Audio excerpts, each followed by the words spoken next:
नमस्कार मित्रों। तो सावन का महीना चल रहा है। सावन के महीने में एक बहुत बड़ी चीज है, जो लोग गलतियां करते हैं तो वो चीज मैं आपको बता देता हूं।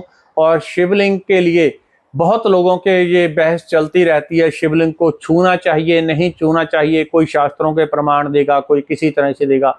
एक्चुअल चीज क्या है वो आपको बताता हूँ। साइंस क्या है जो सूक्ष्म रूप से होता है, मैं वो चीजें आपको बता सकता हूँ कि इसकी, क्योंकि सूक्ष्म में जो होता है वही साइंस है और कुछ नहीं है। जो शास्त्रों को पढ़ते हैं वो शास्त्रों को प्रॉपर नहीं समझ पाते लोग। तो ऐसे में क्या है, जो सूक्ष्म में होता है रियल चीज मैं आपको बताता हूँ। शिवलिंग को छूना चाहिए कि नहीं छूना चाहिए, स्त्रियां छुएं ना छुएं, क्या नुकसान क्या फायदा, उसको आप समझ लें। इसमें सबसे पहली चीज ये है कि शिवलिंग जो है उसको आप ऐसा ना समझें एक पत्थर की मूर्ति है उसमें प्राण प्रतिष्ठा हो गई, ऐसा नहीं है। उस सूक्ष्म रूप से अगर जिन लोगों की दिव्य दृष्टि खुल जाती है भगवान की कृपा से, जब वो शिवलिंग को दर्शन करते हैं, पहले भगवान शंकर के दर्शन होते हैं। दर्शन जैसी वो मन में छवि रखेगा वैसा भगवान रूप बना के आ जाते हैं, एक चीज। फिर पहली नजर में वो दर्शन होते हैं, दूसरी में ओरिजिनल दर्शन होंगे जैसी प्राण प्रतिष्ठा उस मंदिर में हुई होती है, दूसरा वो हो गया। ठीक है। और तीसरा, और भी कोई किसी की गहरी दृष्टि होगी, जब वो उसको देखेगा तो शिवलिंग के अंदर पूरा एक सूक्ष्म संसार होता है। यानी वो जैसे एक गैलेक्सी है, पूरी सौर मंडल है, इसके अंदर कितने सारे ग्रह हैं, उसके अंदर कितने सारे लोग हैं, एक शहर बना हुआ है, एक शहर में कितने घर हैं, घरों के अंदर कितने लोग हैं, उनके अंदर कितने मक्खी मच्छर हैं, कितने मक्खी मच्छरों के परिवार हैं, यानी अनलिमिटेड अनलिमिटेड ऐसा सर्कल चलता है। जो शिवलिंग है ये आकाश गंगाओं से जुड़ने वाली दूसरे सूक्ष्म लोक है, उन तक रास्ते जाने वाली एक यंत्र समझो आप इसको, कि वहां से बहुत सारी आत्माएं आती हैं जाती हैं, और सैकड़ों हजारों आत्माएं, दूत जिनको शक्तियां कहते हैं, वो शिवलिंग के अंदर निवास करते हैं। वो भगवान की शरण लेते हैं तो वहीं पे निवास करते हैं कि भगवान जी जैसे आपने सांप बिच्छू रखे हैं हमें भी रखो अपने अंदर। वो भी उन्हीं के अंदर रहते हैं, भगवान के अंदर ही, शिवलिंग के अंदर। अब छूने की बात क्या है, कोई कहते हैं स्त्रियों को छूना चाहिए नहीं छूना चाहिए, शिवलिंग है। अब मूर्खता की चलो कोई लिमिट नहीं होती, कोई कितनी भी कर सकता है। शिवलिंग का अर्थ होता है जब भी कोई व्यक्ति गहरे ध्यान में चला जाएगा, अगर कोई उसको सूक्ष्म दृष्टि से देखेगा तो उसका आकार जो गायब हो जाएगा, उसकी ऊर्जा एकदम फैल के ऊपर आ जाती है और हर व्यक्ति शिवलिंग के आकार में आ जाता है। हर व्यक्ति शिवलिंग के आकार में आ जाता है, इसलिए वो शिवलिंग है, शिव का प्रतीक है। यानी अगर आप कभी गहरे ध्यान में जाते हैं, उस टाइम पे आपका जो स्थूल बॉडी है, सूक्ष्म बॉडी है, वो गायब हो जाती है और आप शिवलिंग का रूप धारण कर लेते हैं। उसी की हम पूजा कर रहे हैं, वो हमारे मास्टर हैं, उसी की हम पूजा करते हैं।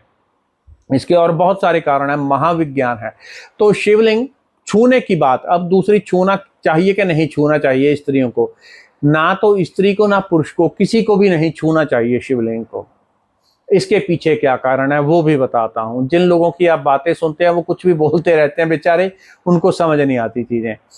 तो उसका कारण ये है कि जब उस शिवलिंग के अंदर जो आत्माएं निवास करती हैं, क्योंकि उसके अंदर प्रतिष्ठा हुई है भगवान की, और जब उसको कोई व्यक्ति आके छू देता है, वो शुद्ध है व्यक्ति अशुद्ध है, उसकी जो मानसिक धारा है वो किस प्रकार की है, कितना ईर्ष्या द्वेष नेगेटिव विचारधारा, कितनी खराब वाइब्रेशन वो लेके ऑरा मंडल अपने साथ चल रहा है, जब उस खराब एनर्जी के साथ शिवलिंग को छूता है तो उसके अंदर जो निवास करने वाली बहुत सारी आत्माएं हैं, उसमें से बहुत सारी आत्माएं क्रोधित हो जाती हैं कि ये इतने खराब ऑरा वाला व्यक्ति हमको छू रहा है। और कभी कभी तो वो किसी को देख के एकदम सारी आत्माएं, और उनको पता चल जाए कि ये छुएगा शिवलिंग को, वो छोड़ के शिवलिंग को दूर हो जाती हैं।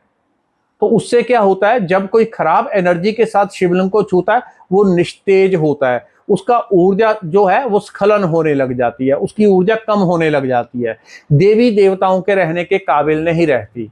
इसलिए ना तो स्त्री ना पुरुष को छूना चाहिए। किसको छूना चाहिए वो भी समझ लें। जिस व्यक्ति को ऐसा लगे मैं शिव का हूं और शिव मेरे हैं, मेरे और शिव में कोई अंतर नहीं, जिसके अंदर इतनी आत्मीयता आ जाए, इतनी भक्ति आ जाए, इतना प्रेम उठ जाए, मैं शिव का हूं, शिव मेरे हैं, केवल शिवलिंग को छूने का अधिकार उसी को है। उसकी ऊर्जा से ना तो शिवलिंग को ना मंदिर को कोई नुकसान नहीं होता, वो चाहे बकरे क्यों ना काटता हो। अगर किसी की जीवन ऊर्जा इतनी प्रज्वलित है, इतनी प्रेम से भरी है, इतनी भक्ति से भरी हुई है, मैं शिव का हूं इतनी भरी हुई है, तो उसकी जो पॉजिटिव वाइब्रेशन फैलती है तड़ तड़ तड़ करके, वो शिवलिंग को एक प्रेम धारा से भर देती है। केवल उसी व्यक्ति को छूना चाहिए। किसको और किसको छूना चाहिए? केवल एक मुखी व्यक्ति को छूना चाहिए। एक मुखी व्यक्ति क्या होता है? जितने भी आप इर्द गिर्द अपने लोग देखते हैं, कोई 100 मुखी है, कोई 200 मुखी है। जैसे भगवान के रूप है ना, हनुमान जी के, शिव जी के, ये 5 मुखी है, 11 मुखी है। तो आपके इर्द गिर्द जितने लोग हैं, ये सारे के सारे विराट लोग हैं, इनमें कोई एक मुखी नहीं है। एक मुखी कोई विरला होता है। एक मुखी कौन होता है? ये अभी ऐसे सोचते हैं, चलो मैं ऐसे करता हूं, कुछ खाता हूं, क्या खाऊं? खट्टा खाऊं, एक ही मिनट में, नहीं नहीं खट्टा नहीं, मीठा खाऊं, चलो घूमने चलता हूं, नहीं नहीं घूमने नहीं जाना, ये काम है, काम की याद आई, अभी आलस पड़ा है, अभी थोड़ी देर आराम कर लो। आराम करने लगे, अरे वो क्या करने लग गया, तो उधर भाग गए। एक ही मिनट में उस व्यक्ति की 10 मुख बन गए, 10 तरह की उसके अंदर सोच प्रकट हो गई, 10 बातें उसने बोल दी एक ही मिनट में। वो एक मुखी कैसे हो गया? एक मुखी का अर्थ होता है जिसके सारे मुख बंद हो जाएं, केवल एक एकाग्र होने वाला, एक काम के ऊपर, एक काम के प्रति निष्ठ होने वाला वो व्यक्ति, वो शिवलिंग को छूने का अधिकारी होता है। अगर कोई अपात्र शिवलिंग को छू देता है, चाहे स्त्री चाहे पुरुष, तो उसको पुण्य की प्राप्ति तो नहीं होती, उसके ऊपर आत्माएं क्रोधित जरूर हो जाती हैं, देवी देवता। इसको आप ध्यान रखें। आप अपने विचार से छुएं, मैं नहीं कहता छुएं ना छुएं। जितने भी अभी भी दक्षिण भारत में मंदिर बने हुए हैं, गर्भगृह हैं, हिमाचल में भी ऐसे बहुत सारे हैं, वहां पे शिवलिंग को छूने की इजाजत नहीं होती। मैं अभी कहीं गया था, तो वहां पे एक शिवलिंग था, क्या शिवलिंग था, मैंने अपने जीवन में ना देखा ना सुना, और क्या ऊर्जा थी उसकी। लेकिन मैं ऐसी वो था कि वहां पे ज्यादा टाइम रुक नहीं पाया, यानी मैं सपने में भी जो कल्पना नहीं कर सकता, ऐसा शिवलिंग था। कैसा शिवलिंग था? लगातार ऐसे उसमें से गोल्डन एनर्जी लगातार फेंक रहा था, लगातार गोल्डन, और ऐसे दड़ दड़ दड़ करती हुई मेरे वो शरीर पे आके गिर रही थी। लेकिन मैं बताऊंगा नहीं कभी भी वो, क्योंकि जो गुप्त स्थान है वो गुप्त ही रहने चाहिए। जो पात्र है भगवान उसको बुला लेंगे वहां पे, और बुलाएंगे तो बता भी देंगे मैं कहां पे किस रूप में हूं। वहां पे इतनी प्रचंड ऊर्जा क्यों थी? तो वहां पे जैसे ही मैं एंटर हुआ, पंडित जी कहते छूना मत। वही सबसे मेन चीज है। जितने लोग मंदिर शिवलिंग को छू देते हैं, उसका जो ऑरा होता है वो निस्तेज हो जाता है, उससे ऊर्जा कम हो जाती है, वहीं पे सारी खराबी होती है। तो छूना ना छूना अपने विवेक पे।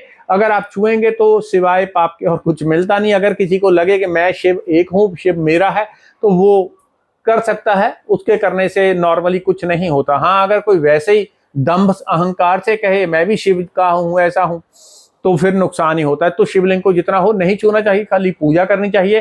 तिलक करना है तो खाली मंत्र जाप करते हुए ही भगवान को तिलक करना है, फालतू ज्यादा नहीं छूना होता है, इस बात का ध्यान रखना होता है। इससे आप अब सारी बात समझ गए होंगे, तो इस बात का आप ध्यान रखें। और वहां पे कोई मैटर नहीं होता, सूक्ष्म रूप से सारी चीजें काम करती हैं, क्योंकि वो यंत्र हैं। अगर यंत्र काम नहीं करेगा तो मंदिर प्राण प्रतिष्ठित नहीं रहता, वहां लोगों की कामनाएं पूरी नहीं होती। जितने ज्यादा वहां पे शक्तियां, दूत, देवी देवता काम करते हैं, उतनी लोगों की मनोकामनाएं पूरी होती हैं। जितनी कामनाएं पूरी होती हैं, उतनी वहां पे जप तप ज्यादा होता है। जितना जप तप ज्यादा होता है, वो जगह ज्यादा चार्ज हो जाती है, उतना लोगों को वो आध्यात्मिक, आर्थिक, हर तरह से फल देती है। तो चीजों को बचाना पड़ता है, इसलिए बड़े बड़े गर्भगृह अभी भी सुरक्षित किए जाते हैं कि सिवाय पुजारी के और कोई उसको ना छुए। पुजारी उसी रंग में रंग जाता है, क्योंकि रोज भगवान की सेवा में लगा हुआ है।